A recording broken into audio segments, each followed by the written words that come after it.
Bueno, muy buenas tardes, amigos de la Red Latinoamericana de Profesionales de Orientación, RELAPRO. Estamos nuevamente en este espacio de la hora del tinto, en un momento en que vamos a transmitir ese programa para el día 1 de mayo, Día del Trabajo, con el cual cerramos las actividades de la Semana Latinoamericana de la Orientación. Voy a compartir con ustedes algunas de estas actividades que nos convocan. Específicamente, la actividad que nos convoca en ese momento y por el cual hemos invitado a nuestra colega, la maestra Elsa Tobar Cortés, es el conversatorio afroamericano que vamos a tener con APROCON, que es la Asociación de Profesionales del Counseling de Nigeria, con la participación de Maxe Foto de Sudáfrica, hablándonos del modelo Ubuntu, y nosotros presentaremos el modelo de orientación transicional para el sentido ético de la vida, y haciendo referencia al modelo Abya Yala, del cual vamos a conversar hoy con Elsa Tobar, y también Mónica Valencia de Ecuador ha hecho mención a este modelo. Bien, durante esta semana se tratan eventos de diferente índole, de diferente naturaleza, pero que están todos empalmados con lo que hemos llamado el modelo latinoamericano, y publicados, han sido muchos de ellos publicados en la revista Orientación. Entonces, ese es el marco de esta conversación, y por eso, como les decía, consideramos que una de las principales protagonistas en este tema de los modelos ancestrales que referenciamos en el modelo latinoamericano, pues es Elsa Tobar.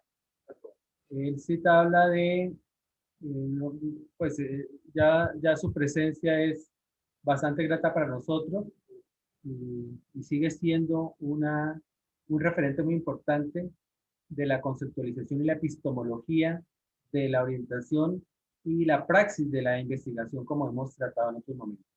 Buenas tardes, Elsa, te agradecemos mucho tu presencia. ¿Cómo estás?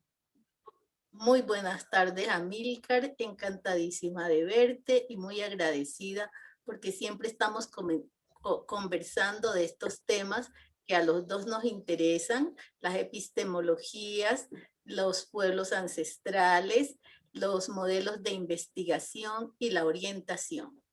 Entonces, mucho gusto para ti, mucho gusto para todos los compañeros y compañeras de RELAPRO, un abrazo muy cálido para todos y todas, y sobre todo quiero que nos regalemos unos momentos, un minutico de pronto, de reflexión sobre la vida, sobre la muerte, sobre estos tiempos de pandemia, por los dos compañeros que han muerto, profesionales de la orientación, integrantes de RELAPRO. La última de ellas fue Idramelis Castillo.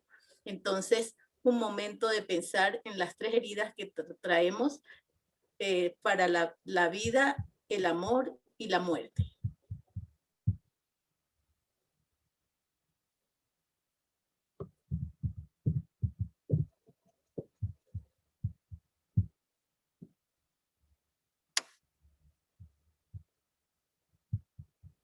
Una oración por el dolor, la angustia y la tristeza, porción que a todos nos toca, que nos llega casi siempre de sorpresa y por la noche, a la hora en donde las lágrimas se escuchan mucho más claramente y el frío se confabula para herirnos de manera certera. Una oración al Altísimo para que ese dolor tenga algún sentido, para que ese dolor nos enseñe algo para hoy y para las penas de mañana, que con seguridad nos encontrarán, aunque intentemos esconderlo. Una oración para que el dolor no nos dañe de manera irreparable. Una oración para que la misericordia llegue y la mortandad se detenga al frente de nuestras puertas a tiempo. Una oración para que la fortaleza llegue pronta a nuestro pecho y la sabiduría a nuestra mente y a nuestros labios. Y así sea. Bien, honramos a quienes nos han dejado temporalmente este plano de la existencia, pero con quienes nos encontraremos en algún otro momento, camino por el que todos transitamos y transitaremos. Felicita, gracias por esta misión, por este momento, porque pues a todos nos ha tocado y a todos nos toca en algún momento determinado esta parte del dolor, y creo que lo mismo que podemos hacer es honrar su memoria, continuando en este camino digno, en este camino noble de la orientación, y en este caso hablando de nuestros modelos ancestrales. Hay un término que tú usas que me parece muy pertinente, y es las culturas nosótricas. ¿Qué tienen que ver las culturas nosótricas con la orientación educativa? Empecemos por allí, Elcita. Ese término de culturas nosótricas, ¿de dónde viene?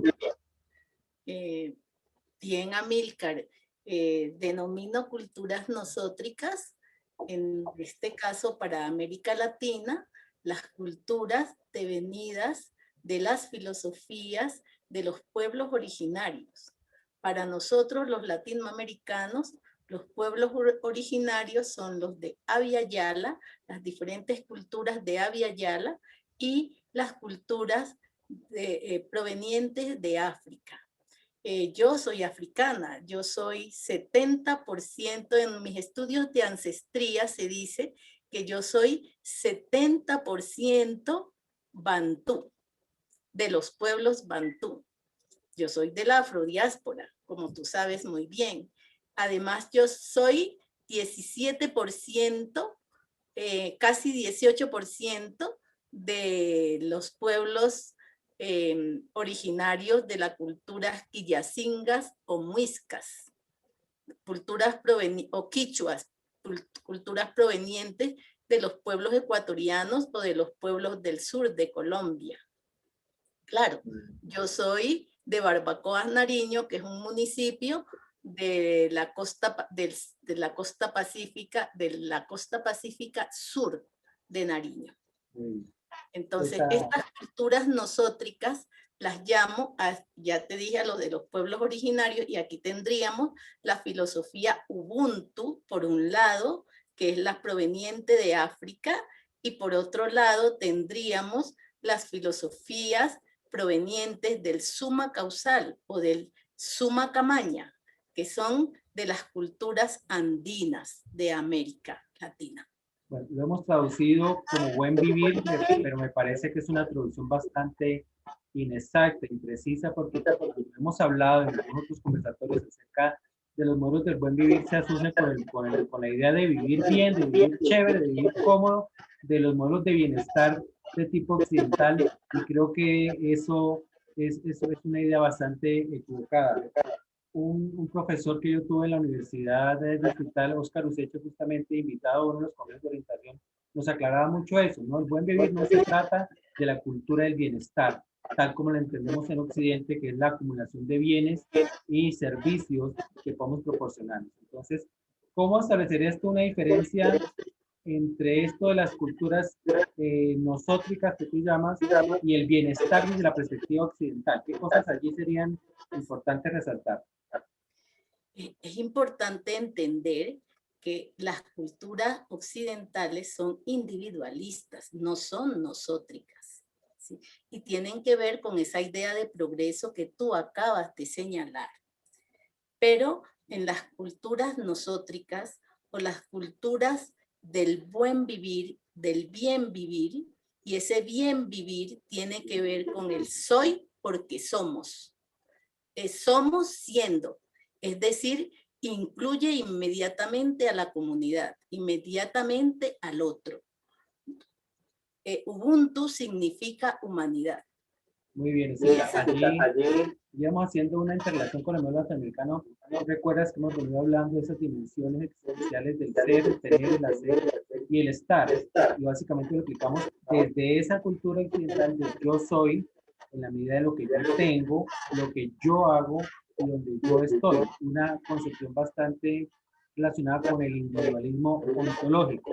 Estamos buscando justamente replantear esa concepción de esas dimensiones, tal como tú lo mencionas, desde nosotros. Entonces, nosotros tenemos, nosotros hacemos, nosotros estamos. Creo que es una visión un poco más cercana a lo que se llama buen vivir, y como tú lo dices, de mejor manera la filosofía del bien vivir, para diferenciarlo de ese concepto de las necesidades occidentales. Muy bien, Lucita. Otra perspectiva que nos parece interesante ahondar tiene que ver con qué principios comunitarios de las culturas ancestrales pueden ser aplicables a las culturas contemporáneas. Recordemos también que las culturas ancestrales tienen su marco en los ambientes rurales, en lo que podemos llamar la ruralidad, y que podemos en un momento determinado descartarlas de plano solamente porque vienen de esos ámbitos rurales, y pues nuestra mayoría primero que todo no es, o sea, tiene un porcentaje importante de población afrodescendiente, de población indígena, pero básicamente somos una población, digamos, por lo menos en Colombia, una población mestiza. Entonces, por una parte, ¿qué prácticas ancestrales podríamos recuperar de las culturas nosotros? Yo me quiero detener primero un poco, Amílcar, en algo que tú acabas de decir, que estas son culturas de pocas poblaciones y campesinas. No, tenemos que mirar el origen. Nosotros, las culturas de Abya Yala y de las filosofías de África, del Ubuntu, del Ugamá, que yo te estoy hablando, no son de pocas poblaciones, son de los pueblos originarios. Vienen en la ancestría, vienen como ejemplos de vida, como enseñanzas para desarrollar las comunidades. Y las comunidades no entendidas solamente como comunidades, sino como comunalidades, que en esas comunalidades está el nosotros. Yo te puedo dar muchos ejemplos desde la filosofía Ubuntu, el soy porque somos, es decir, somos humanidad y por eso yo también soy humanidad, que se pueden relacionar con las psicologías constructivistas devenidas de la troika soviética, ¿sí? De Vygotsky, de Leontief, y de todos estos autores.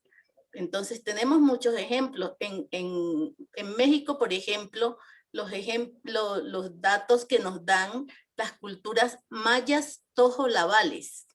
Entre los mayas tojolabales, si pones a solucionar un problema, no es como ocurre en las escuelas, por ejemplo, en las escuelas latinoamericanas o en las escuelas colombianas, que cada uno toma su hoja y va a solucionar el problema, sino que se reúnen entre todos y entre todas estas cabezas piensan en la solución del problema y lo solucionan. Y lo solucionan de tal manera que lo beneficien a todos. Te estoy hablando de las culturas mayas tojolabales que están ubicadas en Chiapas, México, y específicamente en municipios entre México y Guatemala. Muy bien. Bueno, entonces sigue porque también te podría hablar de ejemplos desde las culturas del Pacífico. En las culturas del Pacífico todo se comparte, ¿sí? Las mingas no son solamente una mirada campesina del compartir, sino que desde allí podemos aprender y hacer modelos de vida, hacer modelos pedagógicos, hacer modelos de familia, modelos de todo. Muy bien. Entonces sigue, por favor. Sí, el comentario aquí que tú haces nos permite establecer una temporalidad. Bien, hablamos de unas culturas precolombinas, ¿sí? Tanto en Mesoamérica, tanto en Sudamérica y obviamente África. Toda esa diáspora que llegó con la colonia nos trajo gran parte de esa filosofía del Ubuntu, pero ha habido una ruptura.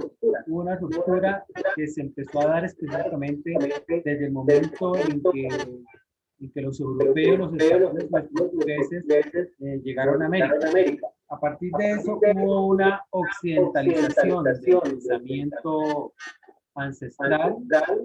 Podemos decir que ese momento presenta una ruptura, o cómo es desde las culturas nosotras ese momento de lo que se llama el encuentro de tres culturas, el encuentro de tres culturas. ¿Qué pasó en ese momento?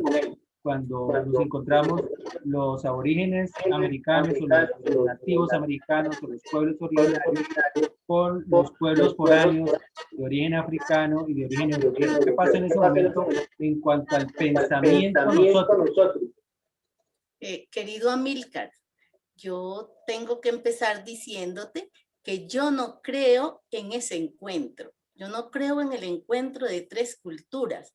Eso nos lo ha enseñado la educación eurocentrada que hemos recibido en los diferentes estamentos escolares, sean estos de educación básica o de educación secundaria o de educación universitaria. No hubo encuentro de tres culturas, hubo un avasallaje de unas culturas externas frente a las culturas que habitaban en África y frente a las culturas que habitaban en América. Entonces, cuando llegan estas culturas, llegan con toda la ambición de riqueza y de posesionarse con su mirada europea, con su mirada de los centros de poder y de adueñarse de las riquezas de las culturas originarias.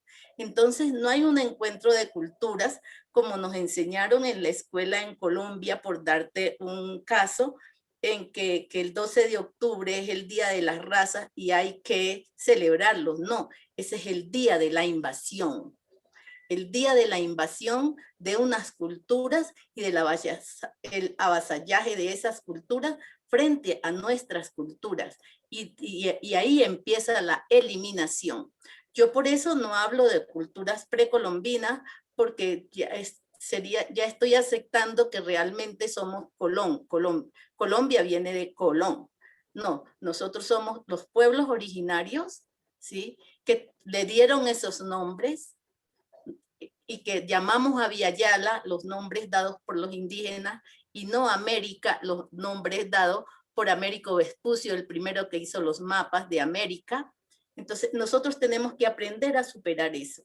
Y aprender a superar eso también es decirle a los modelos de orientación que ellos tienen que entender, tenemos que entender los profesionales colombianos, los profesionales y las profesionales latinoamericanos y latinoamericanas que venimos de una educación centrada en los colonizadores. Por lo tanto, una educación colonizada, y nos han colonizado la mente y tenemos que empezar a despertar para hacer nuestros propios modelos, porque incluso desde 2015 UNESCO viene editando y promulgando documentos donde dice tenemos que propender por una educación por una educación común, por una educación que escuche a todos.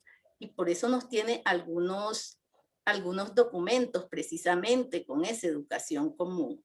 También es importante que recordemos a un autor que me encanta, Boaventura de Sousa Santos. No hay justicia social global sin justicia cognitiva, me gusta a mí más decir global. Muy bien, nos encontramos en un momento donde podríamos hablar que estamos tratando de impulsar un modelo postcolonial, dice uno de los autores, dice Robert Donald Sultana de Malta, habla del momento postcolonial, y de eso estoy hablando en las ciencias sociales desde hace ya bastante tiempo con los autores que tú mencionas, pero también específicamente en los autores latinoamericanos hemos tratado de ir en la búsqueda de un pensamiento postcolonial, pero que recupere en alguna medida esas prácticas, esas vivencias de los modelos de los pueblos originarios, Abya Yala, en este caso. Tú mencionabas las prácticas de la minga, en algún otro caso hablamos del trueque. ¿Cómo esas prácticas ancestrales se pueden recuperar en este momento? ¿Qué relación tienen con la orientación educativa? Hay que tomar el sentido polisémico de estas prácticas, es decir, las significaciones de estas prácticas, para transportarlas a las prácticas de la orientación educativa. Entonces, o a las prácticas comerciales, o a las prácticas de las relaciones, o a las prácticas de la convivencialidad. Esto quiere decir una relación fraterna, una relación en que los unos entendamos que dependemos de los otros y los otros que dependemos de los unos. Es decir, vivimos en una interdependencia, no en esa mirada de la competencia donde el individualismo prevalece y el colectivo se difunde. Estas culturas nosótricas precisamente son centradas en el colectivo, en el comunitarismo, más que el comunitarismo, en las comunalidades, en las interculturalidades. Precisamente los conceptos de interculturalidad e intraculturalidad son conceptos que se aprenden, no que vienen desde Europa, sino que se aprenden de las enseñanzas de la filosofía y afroepistemología y epistemologías de los pueblos originarios, de las comunidades étnicas. Tenemos que empezar a aprender en las comunidades étnicas y, como decía un pensador africano, entender que el pienso luego existo es una parte de la evolución del pensamiento y no el único pensamiento, porque frente a ese se pueden imponer otros pensamientos que vienen de culturas nosótricas, como la africana, que es siento, luego existo. Y luego, y no se piensa y no se mira la dicotomía entre cuerpo y espíritu, sino que son una unidad en construcción de humanidad y humanidades. Muy bien, Elsa. Hay bastante riqueza en todos estos comentarios que estás haciendo.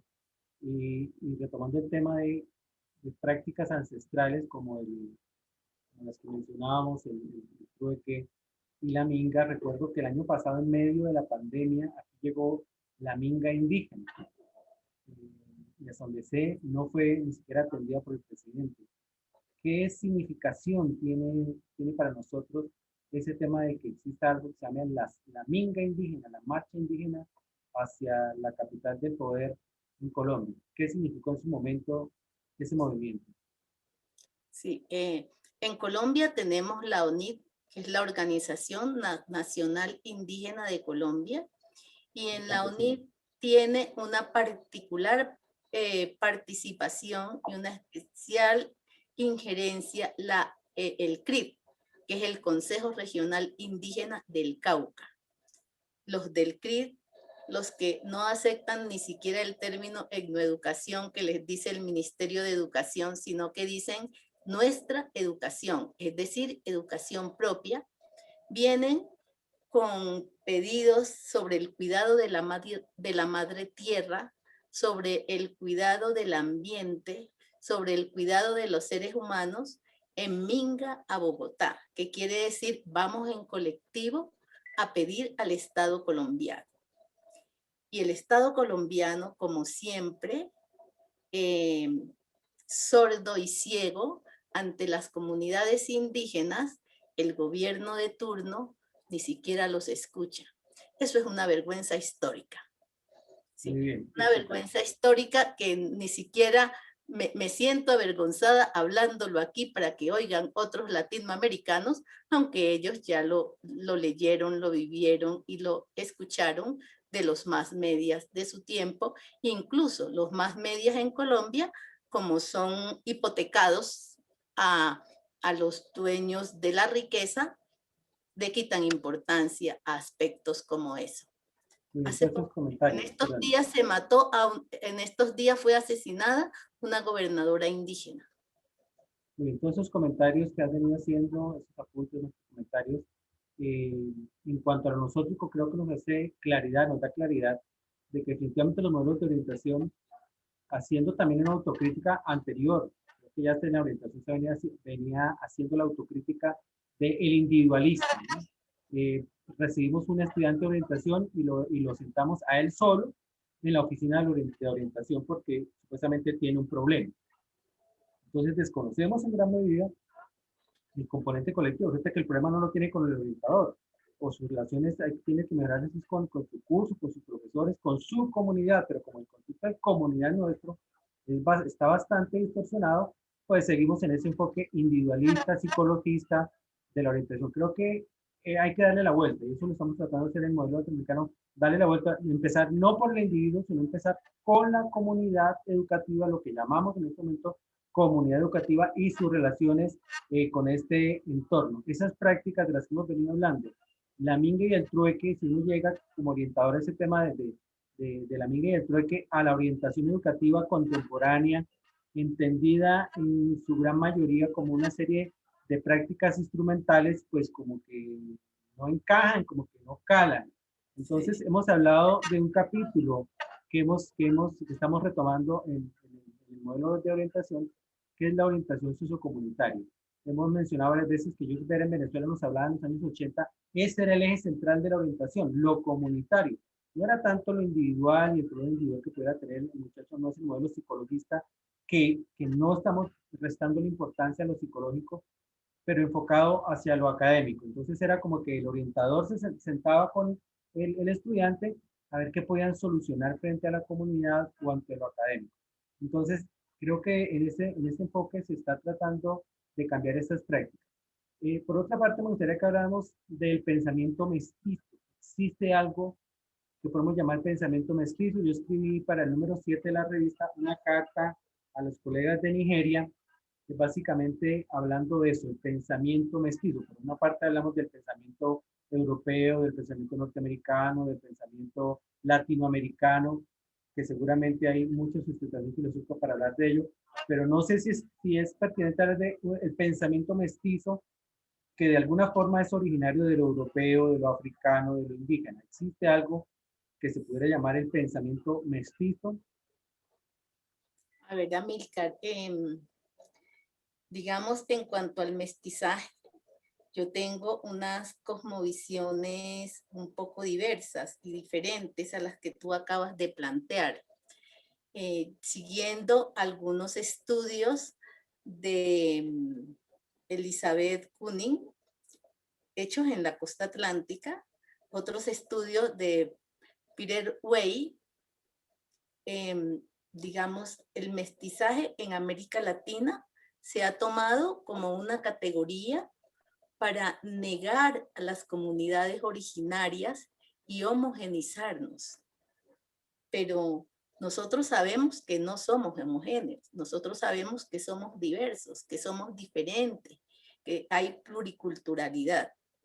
Entonces, yo prefiero pensar o decir o enunciar pensamiento latinoamericano, si hay que decir pensamiento de europeos también, y pensar en el pensamiento de las comunidades originarias. Entonces, las comunidades originarias tienen su pensamiento que se encuentran con el pensamiento de los europeos o de los centros de poder y con pensamiento de otras culturas. Pero también entiendo que la concepción de mestizaje para algunos autores y pensadores también es diferente. Por ejemplo, para Manuel Zapata Olivella, habla del mestizaje, pero no del mestizaje como la homogenización de las culturas, sino como la diferencia.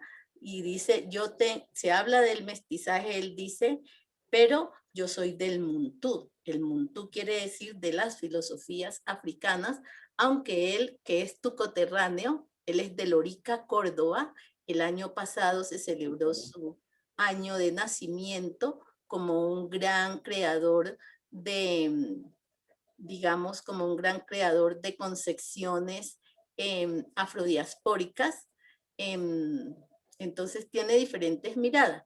Yo prefiero no pensar del mestizaje porque yo creo que el mestizaje es para no reconocerme a mí como afrodescendiente, sino decirme usted es mestiza. ¿Sí? Usted es mestiza, es decir, en Colombia a todos se trata igual y nosotros sabemos que eso no es cierto. En Colombia no se trata igual a todos. unos tienen una forma de ser tratados y otras maneras. Por ejemplo, tú y yo como maestros no tenemos el mismo tratamiento que recibe Luis Carlos Angulo, ¿sí? Sí, claro. Los indígenas que vienen hasta Bogotá con ganas de hablar con el presidente no tienen el mismo tratamiento que él cuando sale corriendo a servirle a Luis Carlos Angulo, los dueños del poder económico.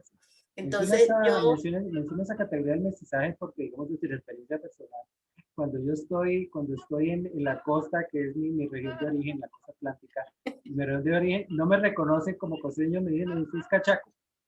Voy a Quibdó, estuve en Quibdó de Ismina, y dicen, no, usted es mestizo. Sí, voy a las comunidades raizales en San Andrés y dicen, no, usted no es ni chicha ni limonada, usted ni es blanco, ni es negro, ni es amarillo, ni es...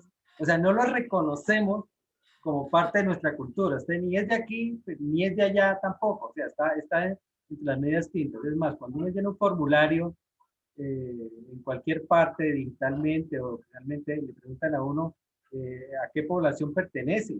Y en ninguno de esos formularios dice mestizo. Yo siempre coloco otro porque es que yo no me considero ni blanco europeo, ni afrodescendiente puro, porque tengo familia de origen europeo, directamente familia de origen europeo, como tengo familia directamente indígena, como tengo familia directamente de origen afro. Entonces, para mí sí es importante esa categoría del pensamiento mestizo, pero pues no queremos ahondar en ese tema, sino recuperar elementos que se han venido construyendo en nuestra estructura. Recuerdo a Fals Borda con el concepto de hombre icotea, que también fue retomado por Eduardo Galeano. Eso lo intentamos incorporar desde la dimensión que tú mencionabas, el sentipensar, que también cita mucho José Raúl González, un orientador aquí de Bogotá muy reconocido, con una trayectoria bastante amplia. Bien, estamos mirando a ver qué agarramos, qué tomamos, qué retomamos de esas culturas tradicionales y esa cultura que también artísticamente ha sido representada por Carlos Vives en las culturas anfibias. ¿Podríamos retomar ese concepto de las culturas anfibias dentro de la educación, dentro de la orientación? Yo creo que en la orientación, yo estoy muy de acuerdo contigo que debemos superar y dar el viraje a ese trabajo individual e individualista, sino en pensar en los encuentros en orientación. Y esos encuentros en orientación, cuando hablamos de encuentro, ya estamos ahí inmiscuyendo a varios y a muchos sujetos. Estamos hablando de grupos, no de individuos. ¿Sí?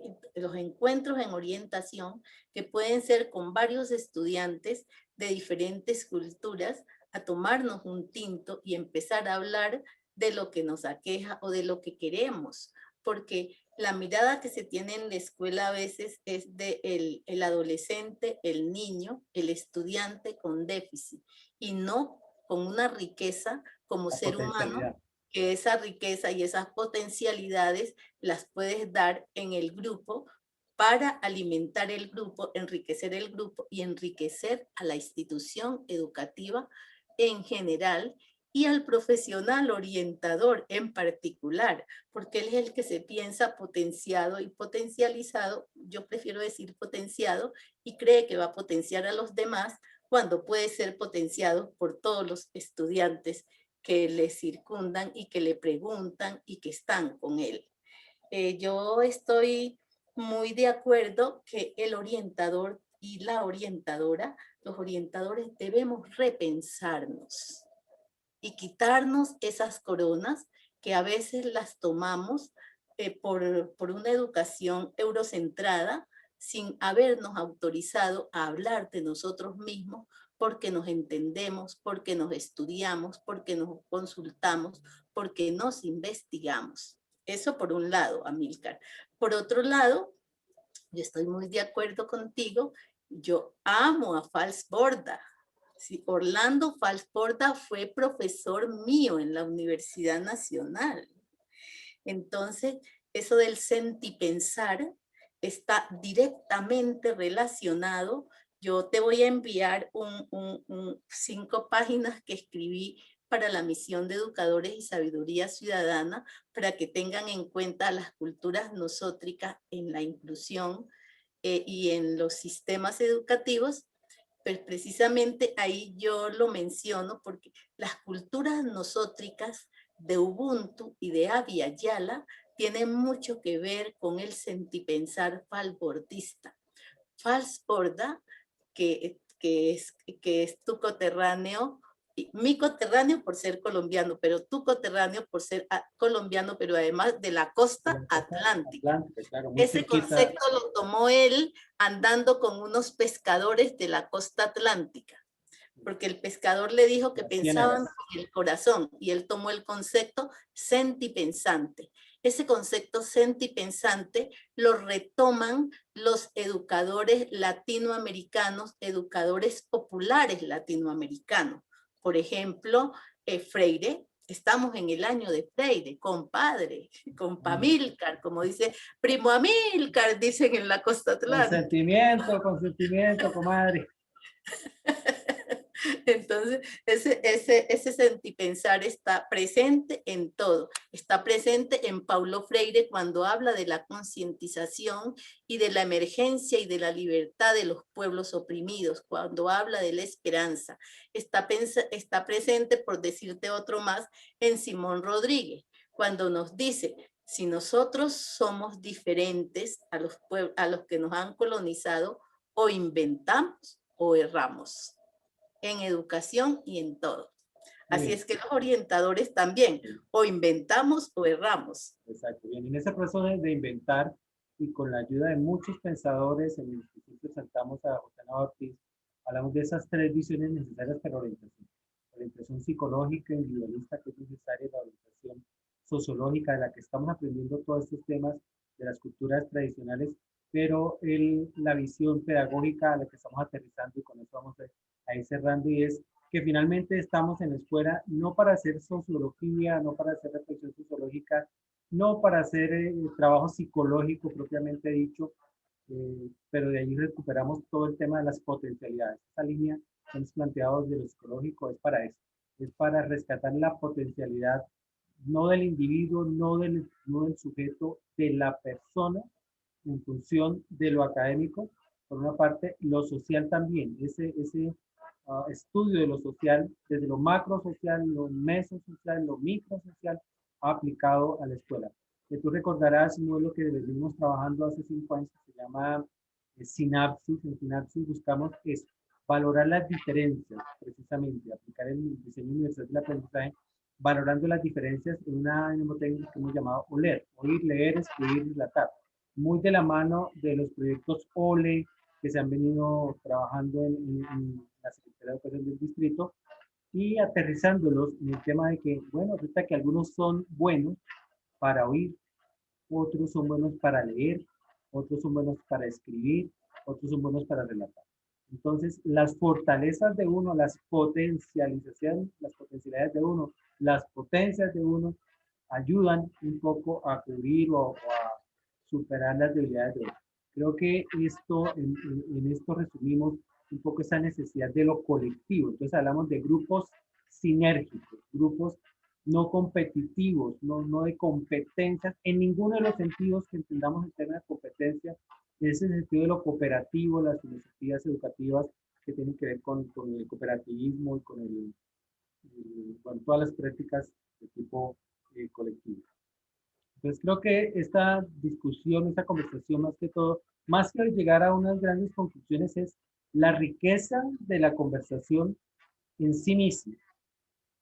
Sabemos que el nivel de profundidad es mucho mayor en el escrito que tú nos vas a enviar, que lo vamos a colocar también a pie de este video, pero recordemos que estamos en este marco del encuentro entre África y América, el encuentro entre el pensamiento del counseling norteamericano que llegó no solamente a África, sino a toda América, y somos herederos en gran medida de ese counseling, del guidance, de los modelos europeos enfatizados o centrados en lo pedagógico, y estamos en este proceso de construir nuestro propio modelo, como hemos dicho. Nos llegó un vestido prediseñado en otra parte, prefabricado en otra parte, de pronto nos queda bien, pero nos queda mejor uno que nosotros construyamos a partir de nuestras prácticas, a partir de nuestras reflexiones.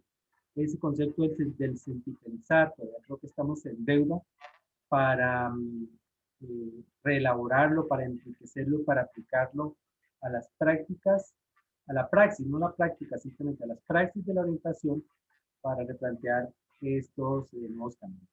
Un saludo para África, que ya hemos enviado por escrito, pero yo lo he dicho también muy de acuerdo a las ideas de Elsa. África vive en nosotros, África vive en nosotros. Recordamos, Elsa, cuando estuvimos en Buenos Aires, que bailamos salsa en el Congreso de Orientación, y no cualquier salsa, bailamos una canción emblemática de Joe Arroyo, En los años Esclavitud 1600. Perpetua, en los años 1600 cuando Tiranamán. Hacemos remembranza de quiénes somos, de dónde venimos y dónde estamos ahora, y eso es necesario para replantear la orientación. Elsa, muchísimas gracias por tu participación. Como decíamos, no esperamos cerrar el tema, al contrario, esperamos poder traducir este conversatorio para los compañeros de África, la Asociación de Profesionales del Cónsul Nigeriano, que también tengamos en cuenta sus mismas prácticas culturales, que la mayoría de estas poblaciones de origen musulmán, otros son de creencias cristianas, y eso de alguna manera pues, tiene que afectarnos. Entonces, ¿qué mensaje les dejas tú a los colegas de África? Gracias, Amílcar. Primero quiero agradecerte de nuevo y saludarte. Y cuando tú estabas diciendo que no sabías cómo identificarte, yo te iba a decir, pero yo te he visto a veces identificado cuando bailas. No recordaba de esa salsa en Buenos Aires, pero sí cuando bailas, yo te iba a decir, hay hombre, como en una piquería de un vallenato de la costa atlántica, y eso mismo como para una composición de un currulao de la costa pacífica que nos identifican, músicas que nos identifican y que también identifica al pensamiento africano, porque el cuerpo piensa también, siento, luego existo, y es desde la mirada de la no dualidad entre cuerpo y espíritu. Entonces, compartimos muchas inquietudes. A mí me encanta de ti tus ganas inmensas y perennes de transformación, de la mirada a la educación y contribuir a la educación desde la orientación. En eso eres un puntal. Me gusta mucho eso y reconocértelo. Eh, eh, También porque tenemos algunas diferencias y algunos complementos como existen entre los seres humanos, eso somos, precisamente por eso somos humanidad, sí, y somos en comunalidad. Para mí es muy, muy, muy emocionante estar en esta sala de ingreso o sala de final con hermanos africanos. Ahí está mi hermano Max. Somos hermanos, a veces nos encontramos los domingos en un círculo de pensamiento afrodescendiente y africano y afrocentrado en Seada. Los domingos, esto es un encuentro de todos los domingos, pero también esto como antecedente o como posterioridad al encuentro con los hermanos africanos de la organización que has mencionado. Eso me trajo una felicidad inmensa porque empezamos a trabajar y a construir desde la orientación, desde más de un continente y con los pueblos originarios. Nosotros, yo soy africana, el 70%, ya había dicho, bantú, pero también soy el 18% aviayalense y 10% europea. Pero yo quiero hacer valer África y Aviala en mí y en ti y en los orientadores, así no tengan esos porcentajes, sino que tenemos la inmensa riqueza de pertenecer a estas latitudes con todas esas riquezas de concepciones, de filosofías y de encuentros también con las filosofías que hemos aprendido en las instituciones escolares y que son y que son eurocentradas.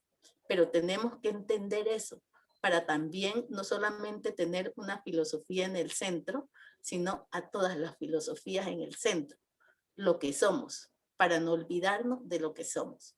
Un abrazo para ti, un abrazo para todos los de Relapro, un abrazo para Relapro. Amamos a Relapro, chicos. Muy bien. Y un abrazo para APROCOM en África, a Maxi Foto y todos los que hacen parte. Estamos muy emocionados a la expectativa de ese 1 de mayo, que yo creo que va a marcar la diferencia o una pauta importante en ese compartir de saberes en torno al tema de la orientación educativa en Latinoamérica, en toda América. También reconocemos el papel de Alberto Puerta y agradecemos los conversatorios previos que hemos hecho con Alberto Puerta, orientador peruano que vive hace 35 años en Estados Unidos y que nos muestra otra mirada, otra perspectiva interesante. Y obviamente ese es un espacio para todos para conversar. Bueno, esperemos que a través de la traducción les llegue este mensaje muy claro de que África vive en nosotros todos los días, no es algo extraño para nosotros, pero también vive en nosotros Europa y también vive toda la América India, la Via Yala, nosotros de alguna manera y queremos recordar y no olvidar. Te enseño un término con el cual nos despedimos, que es abra de abrazos, abra de zafros. Abra de zafros. Abra de zafros. Bueno, muchos. Para los hermanos de Relapro y los hermanos de África. Bueno, muchos abra de zafros. Qué bueno abra de zafros. No lo conocía. Muchísimas gracias. Estamos en contacto, amigos de Relapro y de todas las redes. Gracias también al nodo de orientación de la REDI, al cual el CITA pertenece, junto con Marcela, David y otros compañeros. Muchísimas gracias por estar con nosotros y nos esperamos en una nueva hora del Tinto. Muchísimas gracias.